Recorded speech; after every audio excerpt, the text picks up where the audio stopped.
ह्या गणपती बाप्पाची एक खासियत आहे आणि खासियत अशी आहे की हा गणपती बाप्पा मला एंडेमॉल ह्या कंपनीने दिलेला आहे. बिग बॉस मराठी सीझन 1 जेव्हा सुरू झाला तेव्हा आम्ही जेव्हा मीटिंग्स करायचो बिग बॉसची आणि ऑल दॅट सगळं व्हायचं तेव्हा मला एंडेमॉलनी हा गणपती गिफ्ट दिला होता. आणि हा गणपती बाप्पा इतका स्पेशल आहे ना बिकॉज ह्या गणपती बाप्पाने मला सगळं काही दिलं आहे.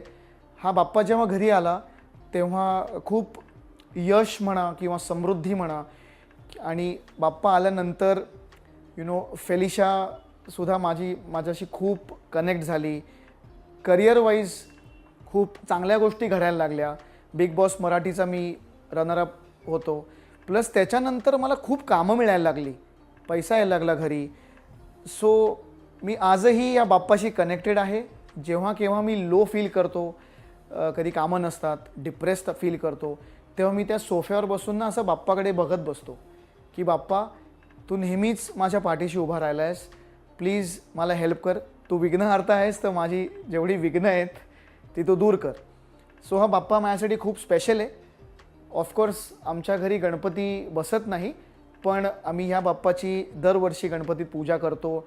आणि जे काही नवीन घडतं, जेव्हा मी समजा आता मी नुकतीच रेंज रोवर घेतली तेव्हा किंवा कुठल्याही सण आला की आम्ही बाप्पाची पूजा करतो.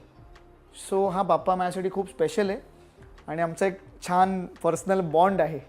मी मग गमतीने असं म्हणतो ना की माझा एक व्हॉट्सॲपचा ग्रुप आहे ज्याच्यामध्ये सगळे देव आहेत आणि बाप्पा त्याचा ॲडमिन आहे.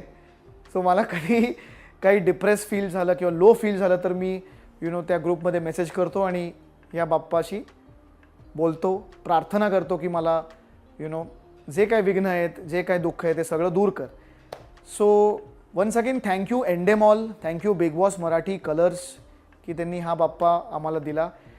अर्थात सगळ्यांनाच दिला आहे, म्हणजे जे बिग बॉस मराठीमध्ये होते सगळ्यांनाच दिला आहे, पण हा बाप्पा माझ्यासाठी खूप स्पेशल आहे आणि खूप प्रसन्नता ह्या बाप्पाने आम्हाला घरी दिलेली आहे.